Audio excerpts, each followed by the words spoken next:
Section 1. You will hear a man phoning the customer services manager of a hotel to get information about holding a conference there.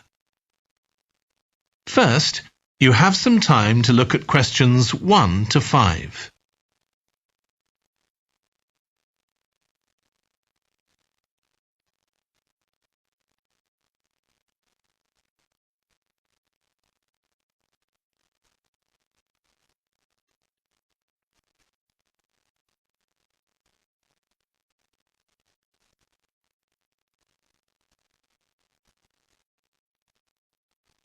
You will see that there is an example that has been done for you. On this occasion only, the conversation relating to this will be played first. Hello, Flanders Conference Hotel. Oh, hi. I wanted to ask about conference facilities at the hotel.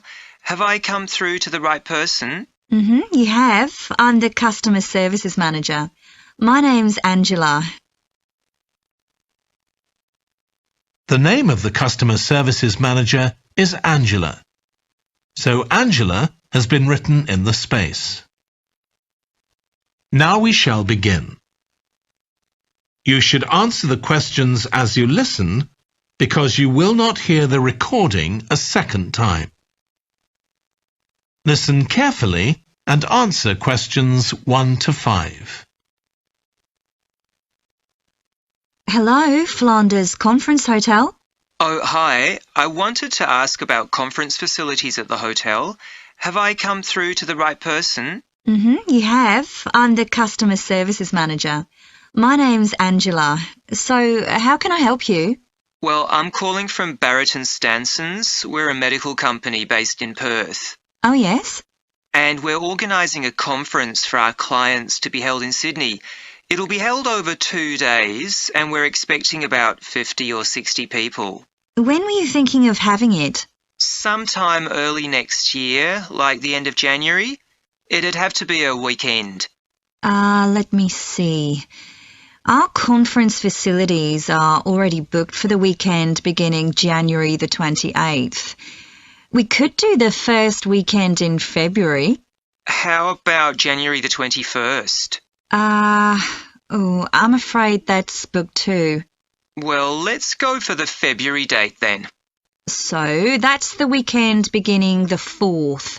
Okay. Now, can you tell me a bit about what conference facilities you have? Sure. So, for talks and presentations, we have the Tesla room. Sorry? Tesla, that's spelled T-E-S-L-A. It holds up to 100 people and it's fully equipped with a projector and so on. How about a microphone? Yes, that'll be all set up ready for you. And there'll be one that members of the audience can use too, for questions if necessary. Fine. And we'll also need some sort of open area where people can sit and have a cup of coffee. And we'd like to have an exhibition of our products and services there as well, so that'll need to be quite a big space.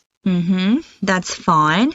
There's a central atrium with all those facilities, and you can come before the conference starts if you want to set everything up. Great. And I presume there's Wi-Fi? Oh, yes. That's free and available throughout the hotel. Okay. Would you also like us to provide a buffet lunch? We can do a 2-course meal with a number of different options. What sort of price are we looking at for that? Well, I can send you a copy of the standard menu. That's $45 per person. Or you can have the special for $25 more. I think the standard should be okay, but yes, send me the menu. Before you hear the rest of the conversation, you have some time to look at questions 6 to 10.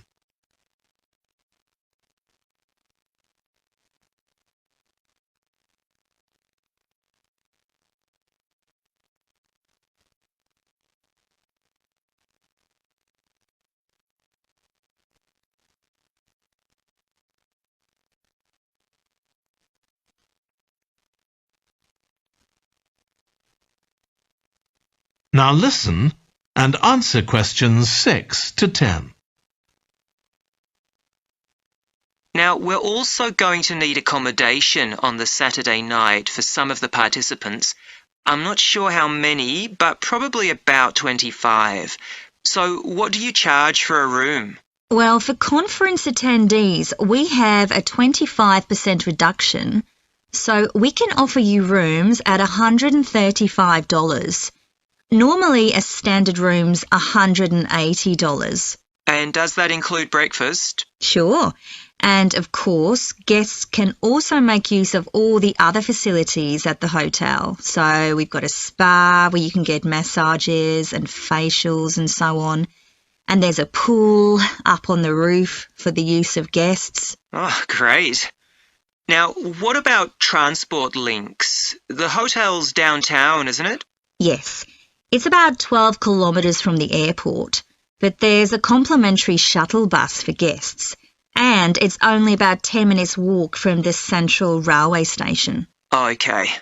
Now, I don't know Sydney very well. Can you just give me an idea of the location of the hotel? Well, it's downtown on Wilby Street. That's quite a small street, and it's not very far from the sea. And of course, if the conference attendees want to go out on their Saturday evening, there's a huge choice of places to eat. Then, if they want to make a night of it, they can go on to one of the clubs in the area. There are a great many to choose from. Okay. So, if we go ahead with this, can you give me some information about how much we're looking at? That is the end of section 1. You now have half a minute to check your answers.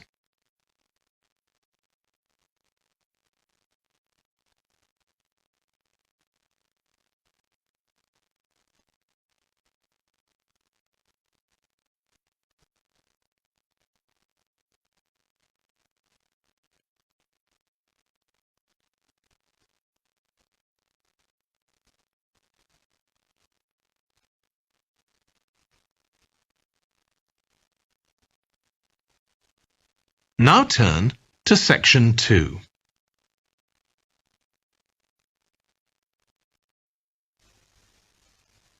Section 2.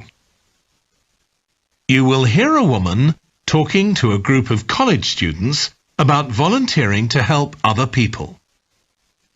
First, you have some time to look at questions 11 to 14.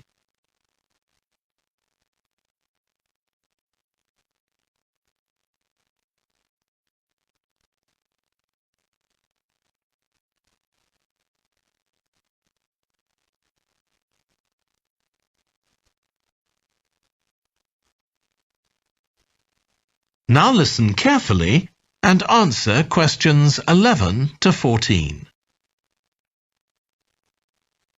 Good morning. My name's Lucy Crittenden, and I'm the Director of Operations for an organisation that arranges volunteering in this part of the country. I'm hoping I can persuade one or two of you to become volunteers yourselves. Let me start by briefly explaining what we mean by volunteering. Volunteers are teenagers and adults who choose to spend some time unpaid helping other people in some way. Most volunteers devote 2 or 3 hours to this every week, while a few do much more. The people they help may have physical or behavioural difficulties, for example.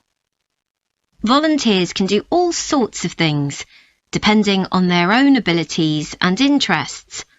If they're supporting a family that's struggling, for example, they may be able to give them tips on cooking, or recommend how to plan their budget, or how to shop sensibly on their income. They might even do some painting or wallpapering, perhaps alongside any members of the family who are able to do it. Or even do some babysitting, so that parents can go out for a while. The benefit from volunteering isn't only for the people being helped. Volunteers also gain from it. They're using their skills to cope with somebody's mental or physical ill health, and volunteering may be a valuable element of their CV when they're applying for jobs. Employers usually look favourably on someone who's given up time to help others. Significantly, most volunteers feel that what they're doing gives them a purpose in their lives. And in my opinion, they're lucky in that respect, as many people don't have that feeling. Before you hear the rest of the talk, you have some time to look at questions 15 to 20.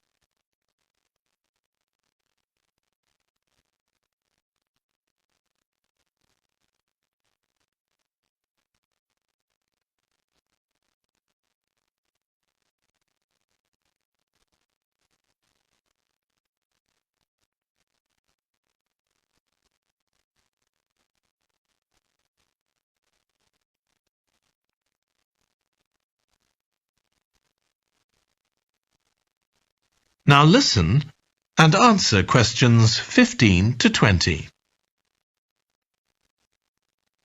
Now I'd like to tell you what some of our volunteers have said about what they do, to give you an idea of the range of ways in which they can help people.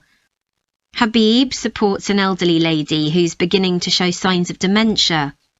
Once a week they, along with other elderly people, go to the local community centre where a group of people come in and sing. The songs take the listeners back to their youth, and for a little while they can forget the difficulties that they face now. Our volunteer Consuela is an amazing woman. She has difficulty walking herself, but she doesn't let that stop her.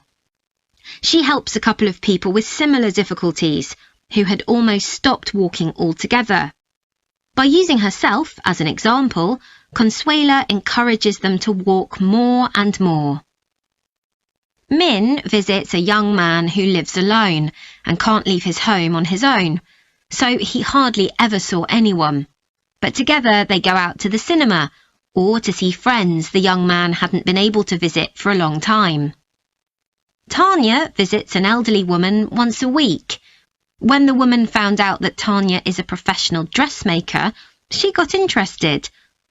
Tanya showed her some soft toys she'd made, and the woman decided to try it herself. And now she really enjoys it and spends hours making toys.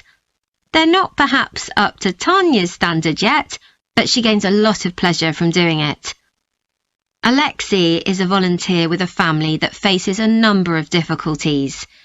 By calmly talking over possible solutions with family members, he's helping them to realise that they aren't helpless and that they can do something themselves to improve their situation. This has been great for their self-esteem. And the last volunteer I'll mention, though there are plenty more, is Juba. She volunteers with a teenage girl with learning difficulties who wasn't very good at talking to other people. Juba's worked very patiently with her, and now the girl is far better at expressing herself and at understanding other people. OK, I hope that's given you an idea of what volunteering is all about. Now I'd like to talk to you about... That is the end of section 2. You now have half a minute to check your answers.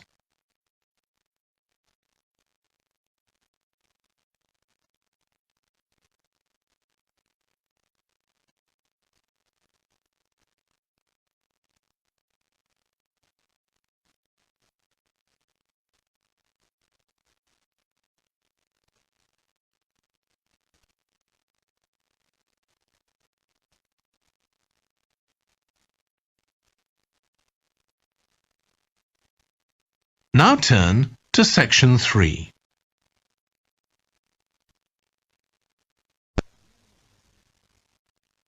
Section 3. You will hear a trainee music teacher called Joe talking to his supervisor about the school marching band that he has been given responsibility for. First, you have some time to look at questions 21 to 26.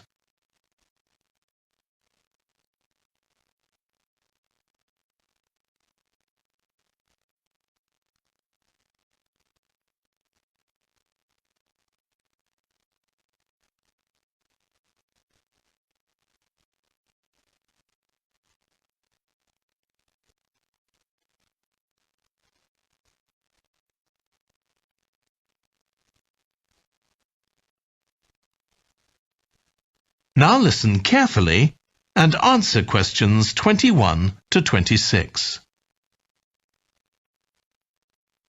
So, how are you getting on with your teaching practice at the high school, Joe? Well, I've been put in charge of the school marching band, and it's quite a responsibility. I'd like to talk it over with you. Go ahead. You better start by giving me a bit of background. Okay.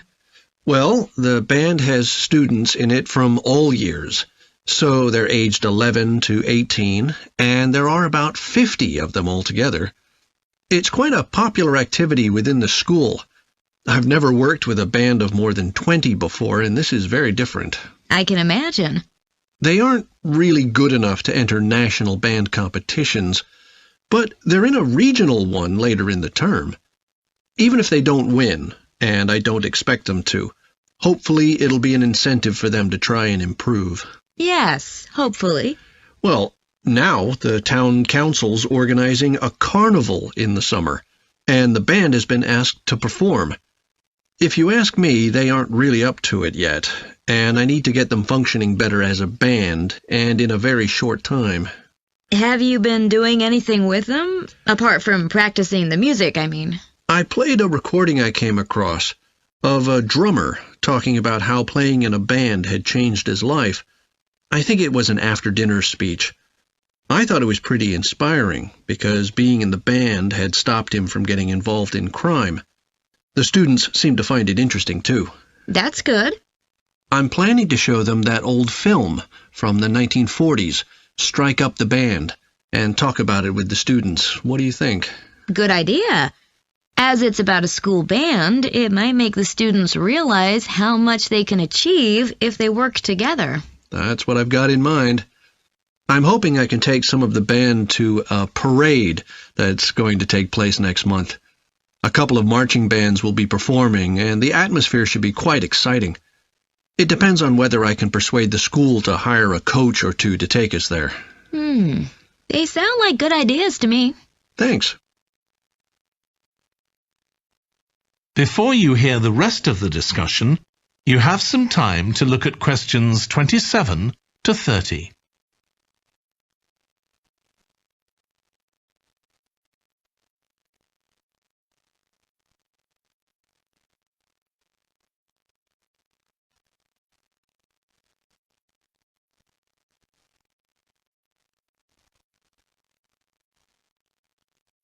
Now listen and answer questions 27 to 30.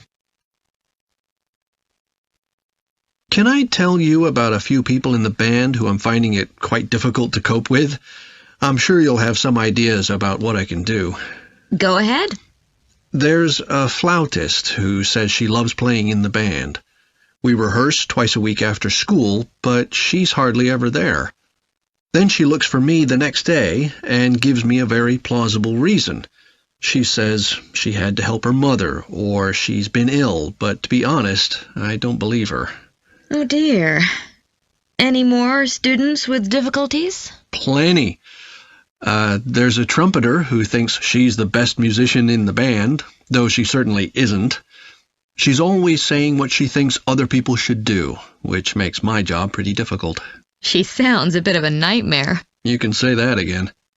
One of the trombonists has got an impressive sense of rhythm and could be an excellent musician, except that he has breathing difficulties, and he doesn't really have enough breath for the trombone.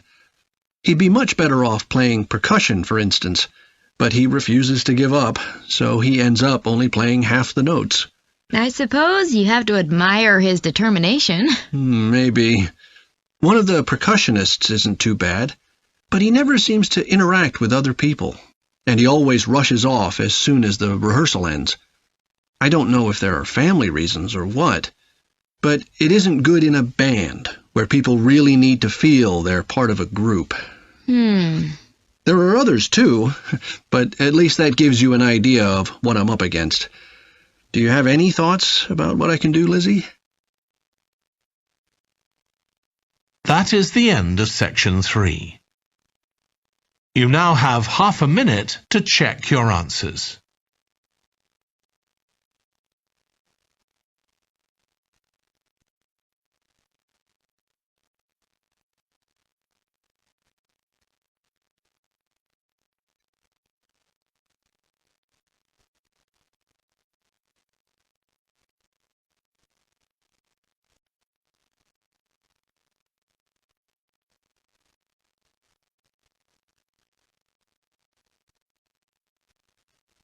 Now turn to Section 4.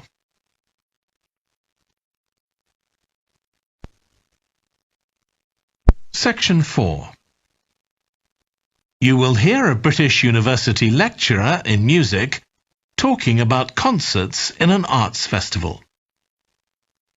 First, you have some time to look at questions 31 to 40.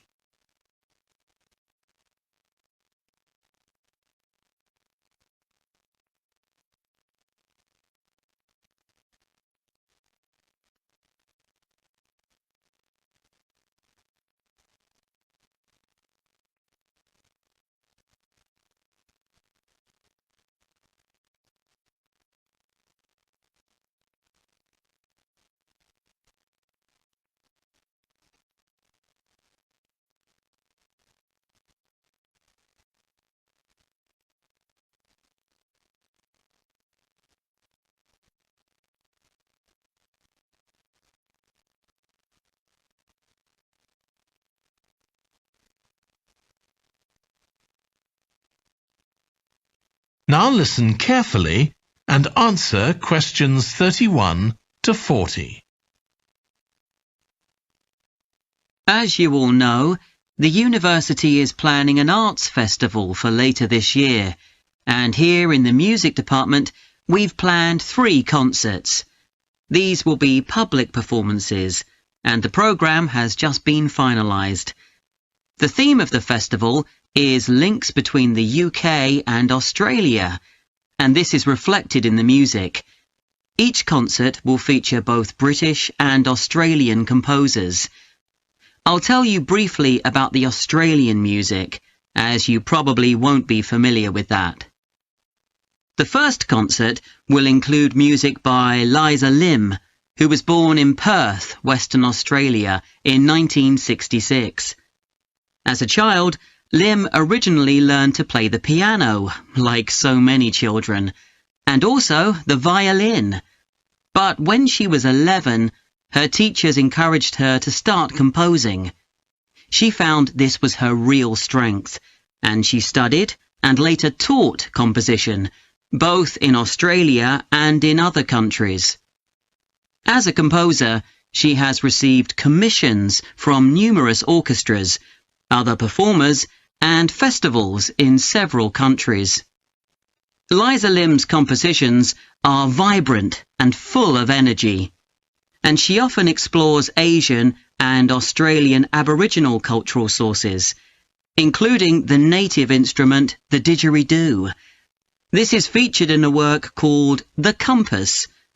Her music is very expressive, so although it is complex, it has the power of connecting with audiences and performers alike. In the festival, we're going to give a semi-staged performance of the Oresteia. This is an opera in 7 parts, based on the trilogy of ancient Greek tragedies by Aeschylus. Lim composed this when she was in her mid-20s, and she also wrote the text, along with Barry Kosky. It's performed by 6 singers, a dancer, and an orchestra that, as well as standard orchestral instruments, includes electric guitar and a traditional Turkish stringed instrument. Lim wrote that because the stories in the tragedies are not easy to tell. The sounds she creates are also disturbing, and they include breathing, sobbing, laughing, and whistling. The work lasts around 75 minutes, and the rest of the concert will consist of orchestral works by the British composers Ralph Vaughan Williams and Frederick Delius.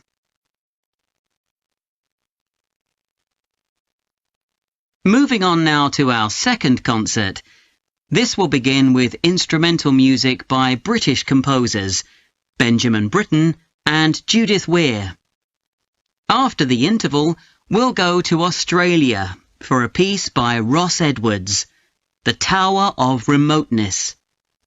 According to Edwards, the inspiration for this piece came from nature, when he was sitting alone in the dry bed of a creek, overshadowed by the leaves of palm trees, listening to the birds and insects.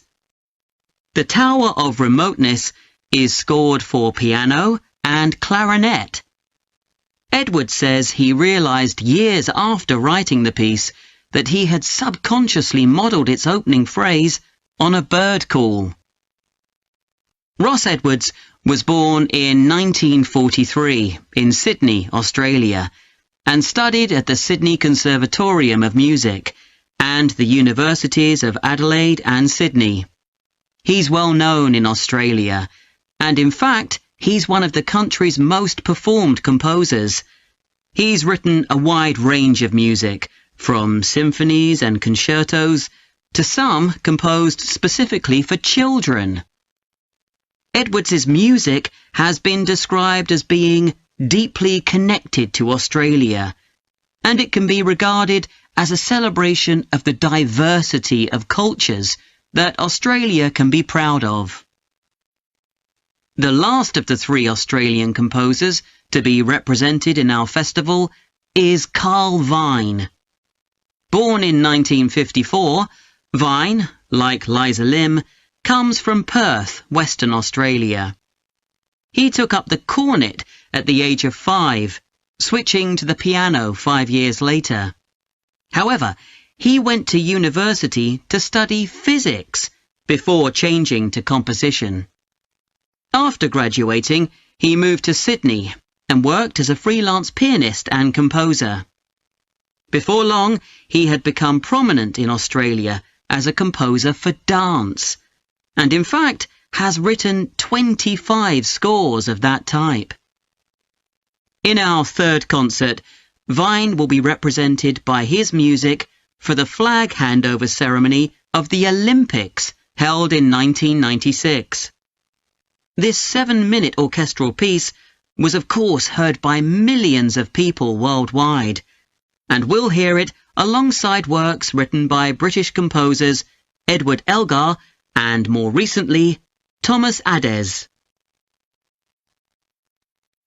That is the end of section 4. You now have half a minute to check your answers.